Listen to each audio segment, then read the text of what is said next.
It was written, spoken and screamed, opened in dreams of vision, provoking the stream of consciousness transition. This intuition to listen. We must make sacred decisions to listen. We must break hatred's divisions to listen to our elders, weaving wisdom. Listen to the lyric of our love and freedom song. Listen to the voices that will carry freedom on. A new day, a new dawn found on the horizon. I love the sound of people down with the uprising, harmonizing, organizing, vocalizing to keep surviving. We have arrived in time to redesign the instrumental. I say a prayer to stay aware of the potential. Freedom is essential. Within our discipline, the listening is influential. Because we can learn to live with alternative perspective, connected by a light that burns to be reflected, directed to where our paths intersected, collective, because all life is respected. Can it be our family will be united, guided to a place to overcome the ways we've been divided? As we were born, it was meant to be. As my name was sent to me, intent to be a new identity, a lion of spirit. Now I'm trying to hear it. Sometimes I fear it becomes too much when I feel the true touch. It's a double-bladed sword. I can't afford to not be clear. I've got to steer my vessel toward the light that got me here. Following the stars as a guide to the universe. You can't assume the worst when creating something better. Every letter in the sentence brings the meaning together. Every seed in the land understands the plan. We dig our hands in the earth to manifest the birth. To see what kind of harvest our future is yielding as we start building a world for our children. As we start building a world for our children. Good morning, Gettysburg College. What's happening?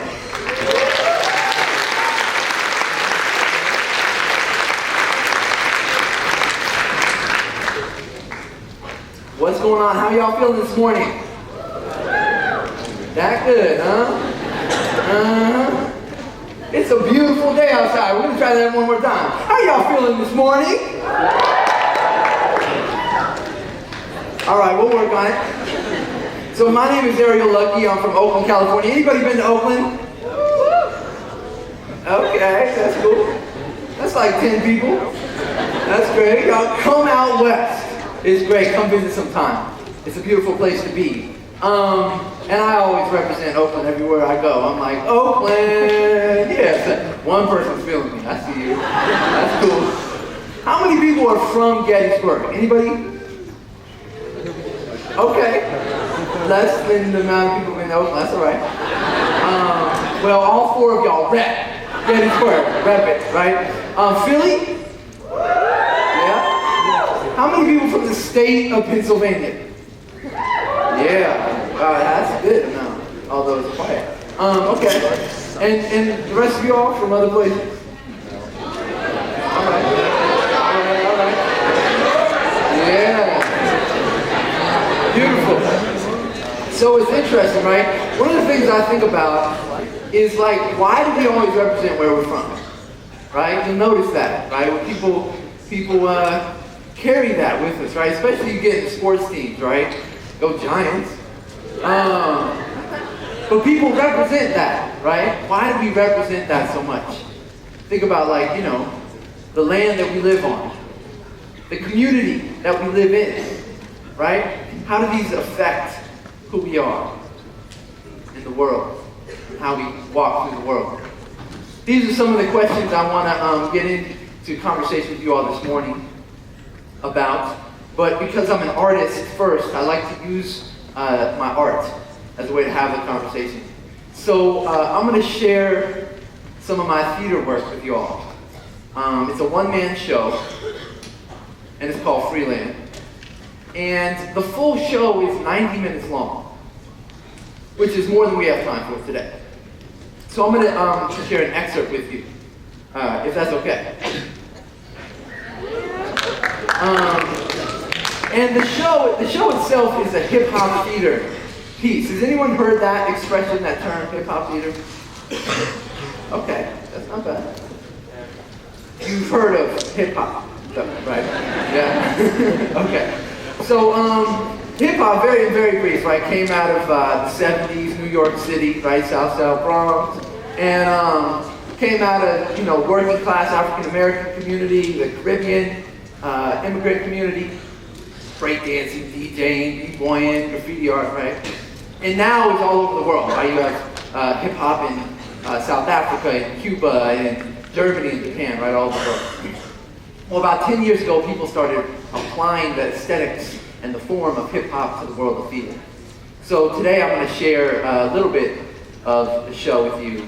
And we'll jump in the middle, right? Like I said, it's an excerpt, so we'll be right in the middle. And I trust that y'all can pick it up where I go. So let me ask you, are you all ready to see some live theater? This side is ready. I don't know about that side. What do you think? You think they're ready? Are y'all ready to see some live theater? Okay, this side in the front is ready. It's great. It's a reciprocity thing, right? It's a call and response. So I'm going to pour my soul out for you. I want you to bring it back and we'll build the energy together, okay? So I'm going to try one more time. I invite all of you all to join me. And we're just like waking up the noise, right? Are you all ready to see some live theater? That's perfect. And it goes a little something like this.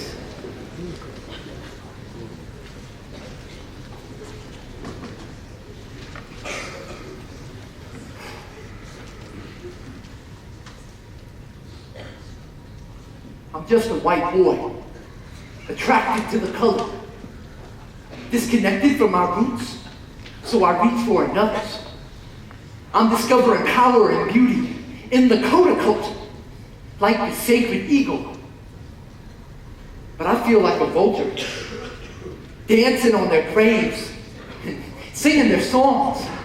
I just want a community where I belong.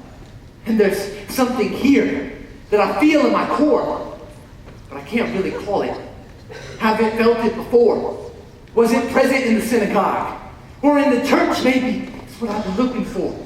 On my search, a spirit, an energy, connection to the land, but why don't my people have it? I try to understand.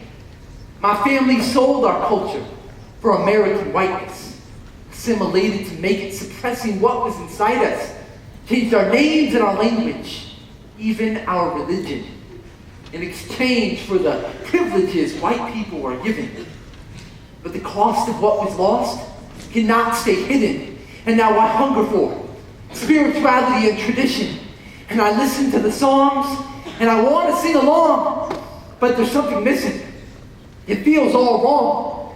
I'm standing in a room filled with empty picture frames, and I don't know the languages, the stories, or the names. I can't see my own reflection.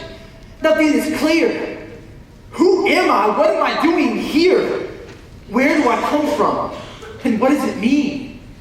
Is this what they wanted in the American dream? I need to color in the blank white faces, fill the void with memories, dates, and places. I'm lost without this knowledge of self. I'm sick and tired of trying to be like everybody else. If you don't have roots, then how can you grow? I'm a dig for the truth. Fuck it, I need to know. I go to my grandfather, my mom's dad, my last living grandparent. All I know about his life are the same old anecdotes I've heard like 1,000 times. Stories of him growing up on the family ranch in Wyoming, riding horses, hunting birds, being a cowboy, all that, fine, whatever, but I need to know more.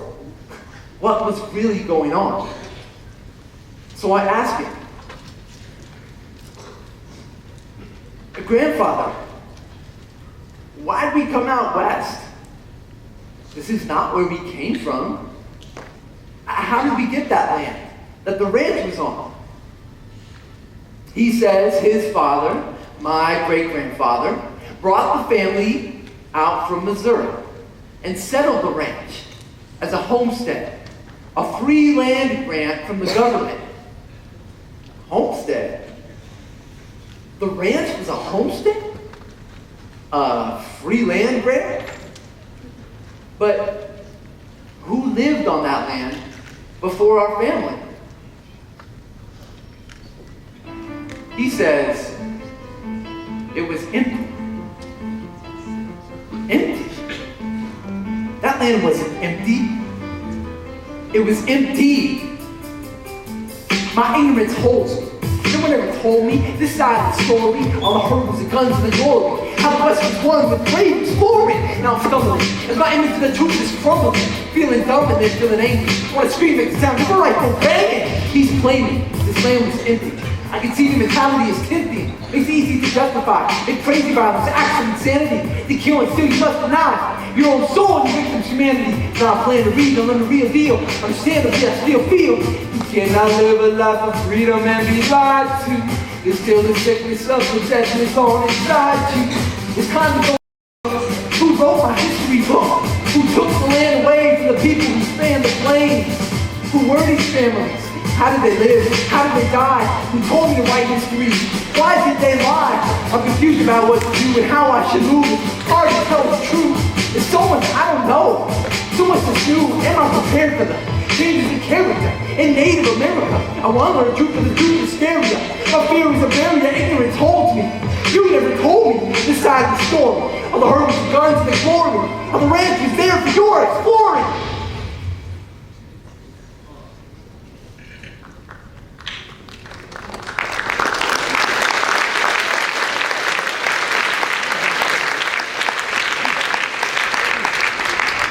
But I never said that to him. I never called him on it. It's just so personal. So painful. He wouldn't understand where I'm coming from. Wouldn't get that I'm not trying to hurt him. I mean, maybe he'd hear some of it. Or at least respect that I have my own opinion. But after everything he's been through in his 92 years on the planet, to have his own grandson attack him in his way of life, which is how he'd hear it would really hurt him. And our relationship. I love my grandfather. I love him so much. But we're so different. He's from a totally different generation, a different world. Sometimes, some of the things he says, I mean, he's so old-fashioned. And he's racist. And it's complicated. My grandfather was just a child when his family got that land. He did what he was taught to do. He listened to the Lone Ranger on the radio and then named his favorite horse Tonto. He went hunting with his friends and shot eagles with bows and arrows. He doesn't know about the Lakota, and he doesn't want to know now. But how is anything ever going to change if we're too scared to challenge our elders? I mean, I gotta say what I believe. It's the right thing to do, regardless of how he takes it. But what good would that do? Really? I can't change his mind. He's not trying to change his worldview. And I don't want to ruin our relationship. He's my grandfather. The only one I have left. Free land? Oh. Empty. Uh-huh. Okay. Yeah. Thanks, grandfather. My grandfather didn't have the answers to all my questions. But I needed to know everything I could about my family history, about the ranch, the Homestead Act. I asked my mom to pull out all the old family photo albums. As I was going through one, I found a black and white picture of my grandfather as a boy.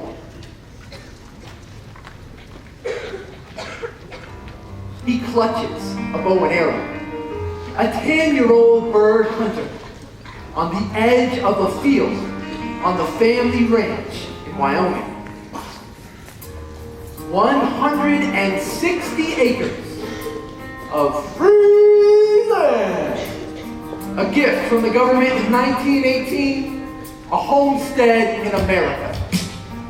270 million acres of stolen Native American land. 10% of the United States given to white people for free. First, the Army invaded with firearms and fire water, burning death across the plains, followed by waves of white settlers crashing across the continent to civilize the newly claimed country, pushing the border of white territory west with the God-given right to manifest destiny. My grandfather, an ignorant but direct benefactor of monumental genocide. With a fence, a shack, and a dam, in 5 short years my family settled the land. Comes acclaimed ownership with title in hand. When I look at the black and white picture of my grandfather, I see the image that's visible. But for the first time, I also see the legacy that's buried out of sight. My family's roots, deep within the blood-stained soil of American history.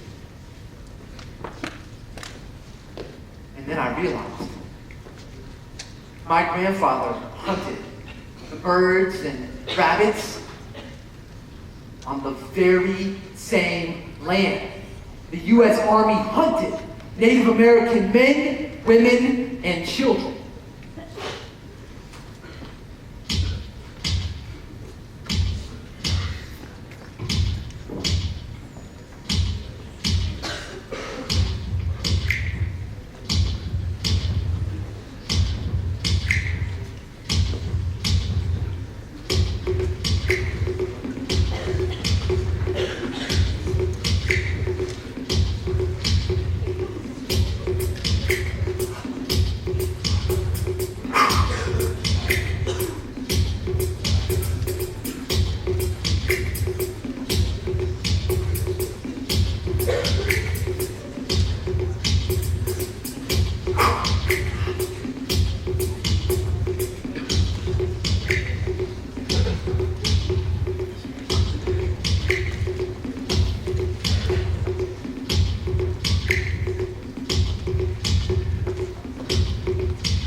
One night I woke up shivering in a crazy sweat.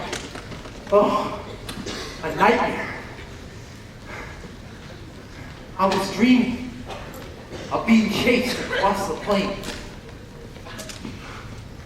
by soldiers who looked like me. The questions were haunting me. Who lived on that land? What happened to them? I needed to know, so I kept digging. I figured out the ranch was in Johnson County, Wyoming. So I called up the county records people. and asked them to do a search for any homestead land patents with my great-grandfather's name. 2.5 weeks later, I take out a large manila envelope from my mailbox, tear it open, and take out a copy of the original homestead land patent my great-grandfather filed to get the ranch. Trip out! It's like the real document. This little piece of paper holds so much history. The patent had the exact coordinates of the ranch. So I busted out a map, did some quick calculations, and figured out it was just southwest of KC, Wyoming, in the heart of the plains. I looked again and realized that was less than 100 miles from the Black Hills. Lots of tribes lived in that area. The Arapaho, Northern Cheyenne, the Lakota. Now that I had the exact location, I could look for specific events and dates, people. I jumped online, plugged in some search engines. Oh, snaps! There was all kinds of information. Not only was this land not empty, but there were hella battles all over the plains. The 3 tribes formed an alliance to defend their land and fought against the whites' invasion. It says here, in 1876, which was like 2 years after General Custer discovered gold in the Black Hills, the tribes defeated the army in the Battle of the Little Bighorn. After that, the United States government made it official policy to hunt the tribes down and either kill them or send them to a reservation. And then I found it. Within 10 miles of my family's ranch is a National Historic Site. Dull Knife Battlefield. This is it. This is what happened on that land. The story no one ever told me.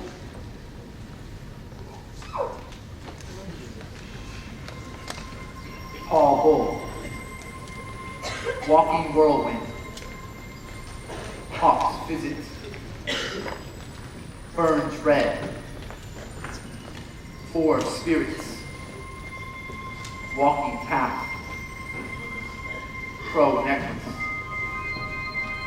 And all those whose names were lost or forgotten, who died fighting for their freedom against the U.S. Army in the Battle of Chief Dullknife, November 25th, 1876. Rest in peace. From the darkest depths of night to the hint of light, shivering through snow and world winter white, just before dawn when the day is born, and powder river country in the Little Bighorn. If you listen close, you can hear it in the wind, the whispers of spirits, the distant cries of men. Come with me to the bitter end of life, at the clandestine campgrounds of Chief Dullknife, nestled in the valley of sage and evergreen trees. Herds of horse-inspired pits and teepees. Families sleep and the sun begins to rise. As the morning quiet is murdered and death leads surprise. Storming, thunder of hooves and battle cries. War songs that go as the first bullet flies. U.S. soldiers riding out of hiding guns blasted. Attacking the Cheyenne village in fast action. Total chaos, the tribal waits in the warrior shaking. Someone from the teepees naked, with ammo in one hand, a rifle in the other, people running up ravines behind the rocks to take cover. A young girl runs to the hills into the sudden thud of a bullet ripping through her chest, spills her blood. She falls in the mud, screams in agony and torture. The last thing she sees a horse galloping towards her, a battling warrior, targeting the soldier who shot her. Cause the young girl was the star. The father aims his rifle, just as the bullet tears through his torso. He feels his life go. He suddenly sips and his horse slow. The slaughter of war knows no remorseful. The troops hunt men, women, and children. The valley stinks with the stench of killing. Across the free land. Can you imagine the cost of free land? Free, live the plan land, live the plan land, live the plan land, live the plan land. As the morning sunlight is shattered by the gunfight, Chief Dolight's men defend their roots. They shoot at the troops of General McKenzie. People screaming frantic through the frenzy. Through the woods, past the river, survivors run for their lives, while the army burns the village in their winter supplies. With surprise on the side, the soldier rise to prevail. Once they try to flee deep inside the wilderness trails. The night the temperature plummets to 30 below. They huddle in the snow, hungry, dirty, and cold. The frost biting their bodies, hurting the old men and women. It kills some ponies with the hands and feet of them. Then in the night, 11 babies freeze to death. 11 babies freeze to death. In the arms of their mothers with no food, no shelter, no cover, they suffer. The Cheyenne walk through the mountain range, every step in pain with the ghosts of the slain. The icy storms makes it hard to stay on track. Die from the coldest and the army's attack. But a desperate few by sheer force navigate the course through the winter trails to the camp of crazy horse. Their arrival draws on hindered tribal help of the Lakota to support their survival. The last of the tribe struggle to stay alive. With no supplies, they have to make a compromise. As spring, they surrender at Robertson Fort, blood on the white man's hands in the Indian wars. If you listen close, you can hear it in the wind. The whispers of spirit, the distant cries of men.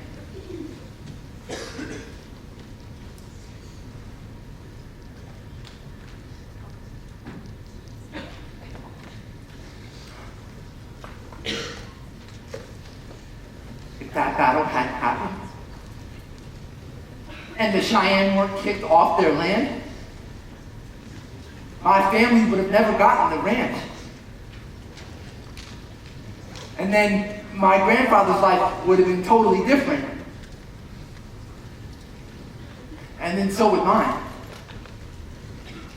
It's so crazy to think how a single event in history can completely change the course of our lives. But, I mean, it's not like I think about this all the time. I mean, who wants to think about how their family benefited from something so horrific?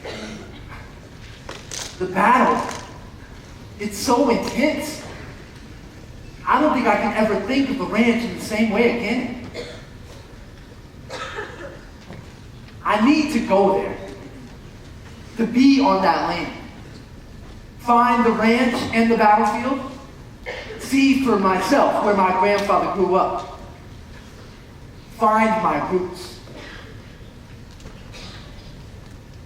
Thank you.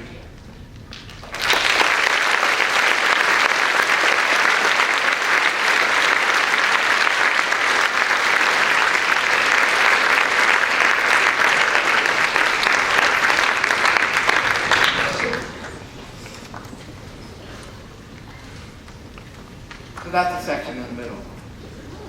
I want to acknowledge that that's a pretty intense place to leave, right? So let's all take a breath together, just to breathe. So I'm going to take a big inhale through your nose. And out. Let's do it one more time. Breathe in. And out. So that's an intense place to leave. It was really intense for me when I found that out. When I found out that the very piece of land that my grandfather grew up on, that was given to our family for free, was the same place that this battle happened. And something changed. You know, I went through school, right? Public school, private school, college. And by the end of all that, like most people in this country, I had this kind of sense of American history. A long time ago, some Native Americans lived here. And then Europeans came, and a bunch of other people, and did some bad things to them. And then, you know, we moved on towards more important parts of history, and here we are today. Right? That's pretty much the gist of it. That's what I got in my 16 years of formal education. And that's pretty much what everybody in this country gets, more or less. I travel around all over, and I talk to students and teachers, parents. That's about what people remember, unless you focus on history or whatever, right? Now, there's a couple reasons for this. Actually, earlier in the show, I played myself in high school. in a history class, learning about the Homestead Act. Okay? I'm 16 years old. I am so bored. Oh my God. I am so bored. I don't know anything about your history high school classes, but man, I don't care at all. There's two reasons. Number one, the pedagogy, right? It's like, read the textbook chapter, answer the vocabulary. You know what I'm saying, right? Like it's old, outdated. Young people today they're like on their iPhones, texting their, grandmas and stuff, right? So part of it is a methodology question, the pedagogy. The way that history is taught in this country needs to be radically updated, right? For me, at 16, it was boring. Number one. Number two, there was no connection to family history. My teacher did not encourage us to look into our own stories and our families. I imagine if I had known that my own grandfather had grown up on a homestead, I would have paid a little bit more attention. Right? So how do we learn this history?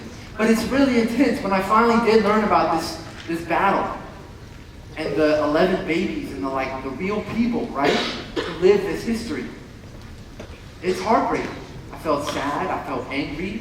I felt guilty. I felt all kinds of stuff, right? And it was important for me to really look at that and sit with it. One of the reasons I'm an artist is because it's an outlet, right, for all the feelings that we have. And I was like, Homestead Act? That's crazy. I heard of it before, but I had no idea how my family benefited from the genocide against Native people. And it wasn't just my family. The Homestead Act was signed in 1862 by a president that you all might be familiar with. He goes by the name of Abraham Lincoln. The interesting time period is, I thought it was interesting coming to Gettysburg, right? And we're coming up on the anniversary of the Gettysburg Address, right? 7 years ago, a president made a speech, right? 147 years ago, in 1963. But this is 1962, so let's go back. Congress passed this law. Abraham Lincoln signed it into effect. And now you have to understand, during the 17 and 1800s, the United States government was in constant war with Native Americans. Right? Starting on the East Coast, moving all the way west. War. Endless war. Does that sound familiar? So, constant war with Native Americans. And what the primary reason was, people wanted the land, right? So the U.S. government was getting large amounts of land. And they had to figure out what to do with them.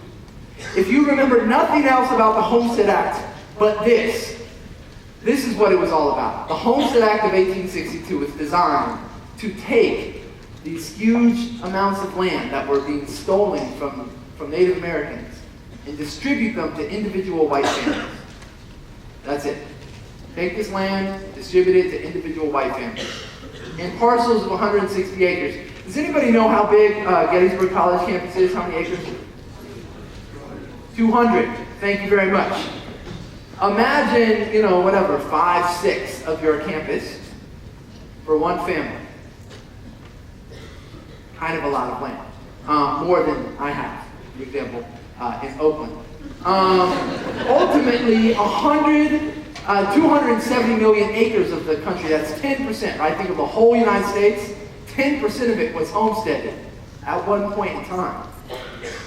And Trina Williams at the University of St. Louis did a study and found that 1 out of every 5 white Americans today, like me, have an ancestor, at least one ancestor, who homesteaded.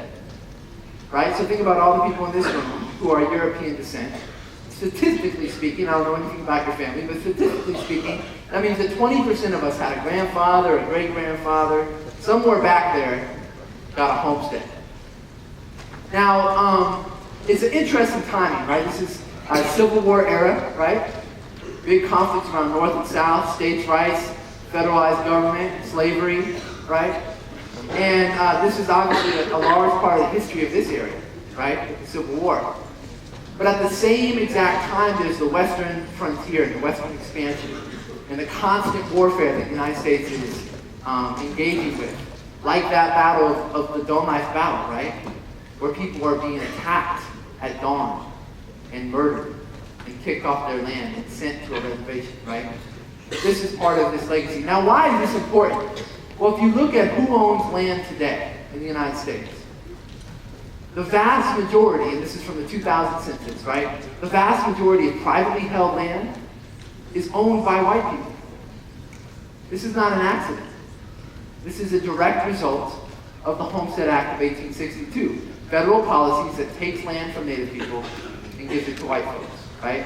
So when Lincoln is saying, a government for the people, and by the people, and of the people, and that all men are created equal, a year after signing this law, kind of think that he might not have been including Native Americans, right, in his definition of the people, right? So it's an interesting thing to look at. Let's look at the big picture. You see in the upper left-hand corner, there's an outline of the United States all in red, right? That represents 100% of the United States that belonged to Native Americans before everybody else got here.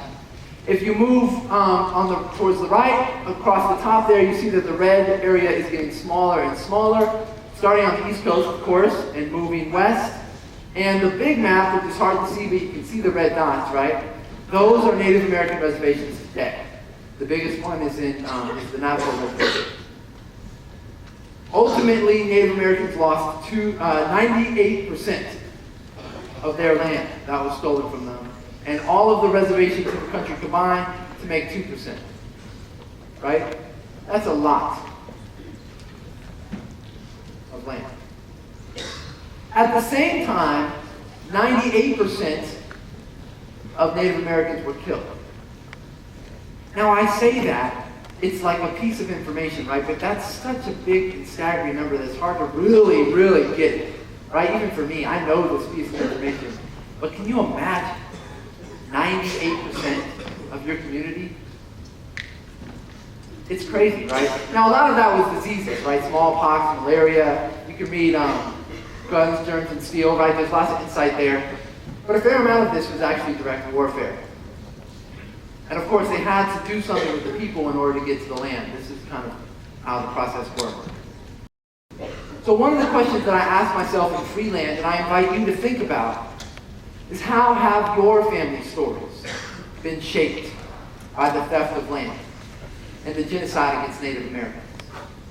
Do you have someone in your family who homesteaded, who got free land, who fought in a war? And if you're white and have white skin privileges, are there ways that your family have been privileged or been benefited by this history? And then what do you do with that, right? It's a big question. And it's something that I think about a lot in my work. Another big question I think about is what happened here, right? Raise your hand if you know, if you can name 2 of the Native American tribes who are indigenous to Pennsylvania.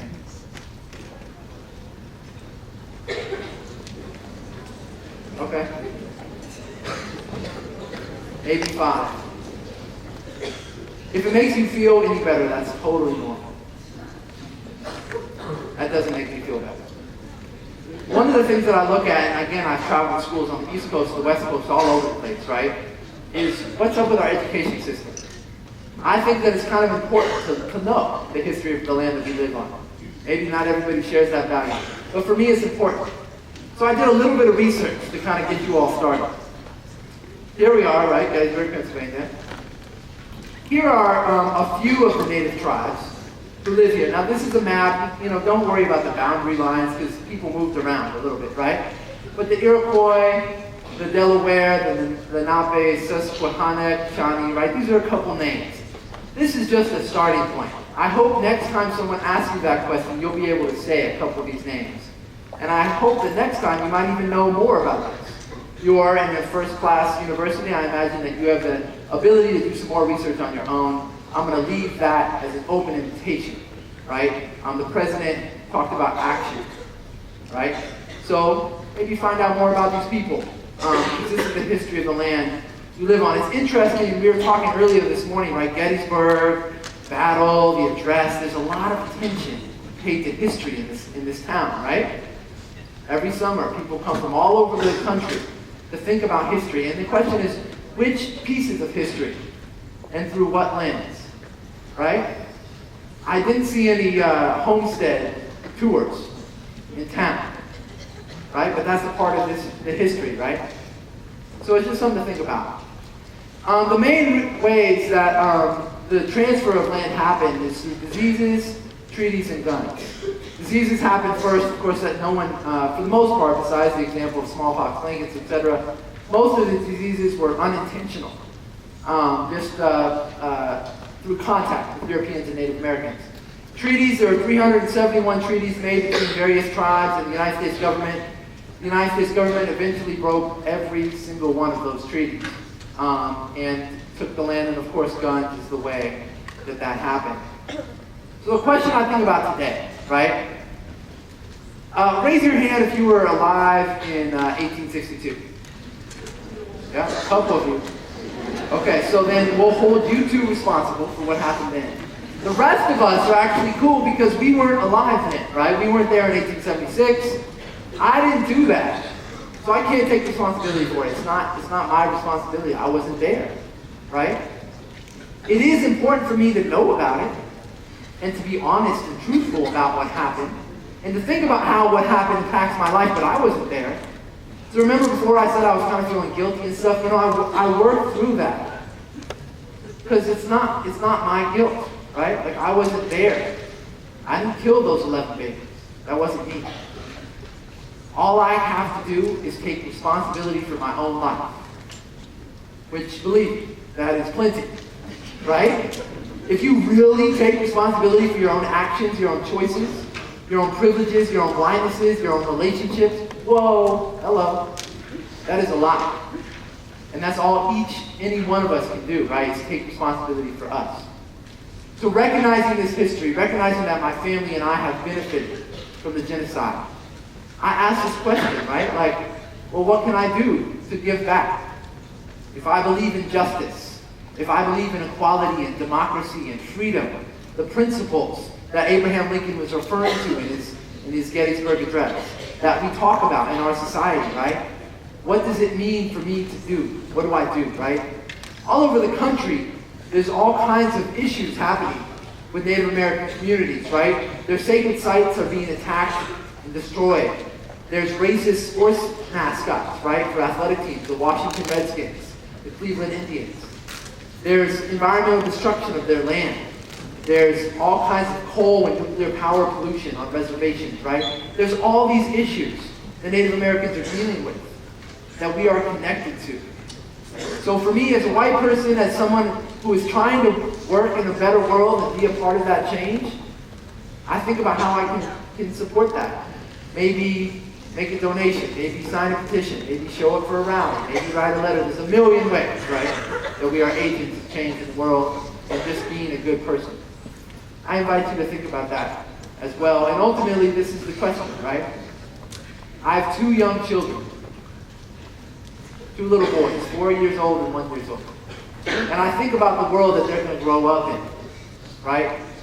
And so the future is very tangible for me. It's their lives. The question is, what can we do to heal from the past, transform the present, and create a better future? On that note, will you go ahead and play the next track? I'm going to leave you with the last section of Freeland from the very end that's about hope. Because I think we have to hold hope, right?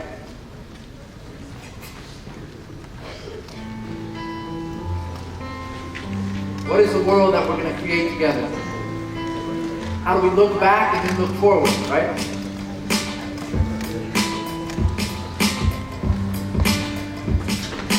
What are our own stories? How do they relate?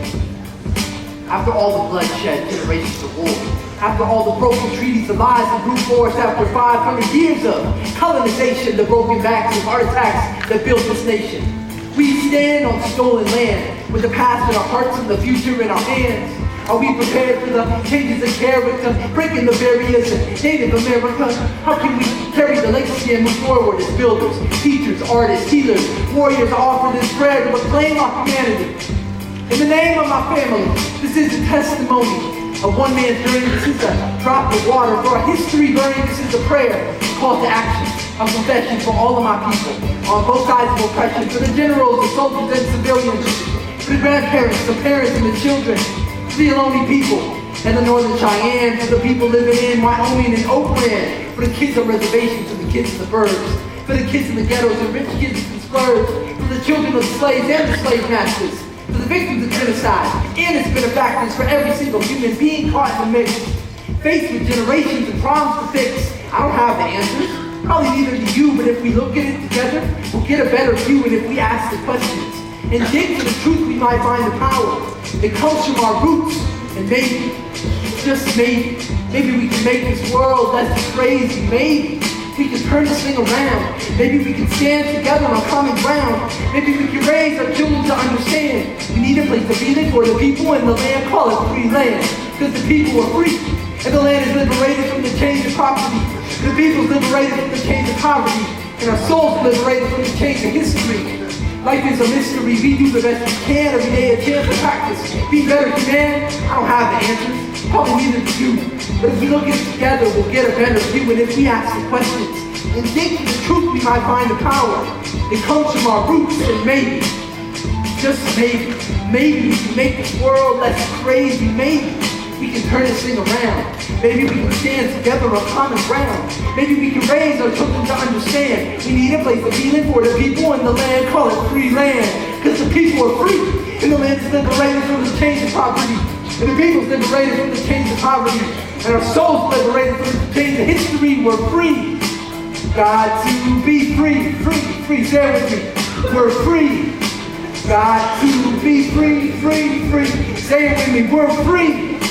God, to be free, free, free. I can't hear you. Come on. We're free. God, to be free, free, free, free. We're free. Come on. God, to be free, free, free, free. We're free. God, to be free, free, free. There you go. One more time. God, to be free, free, free. Yeah. Thank you all for listening.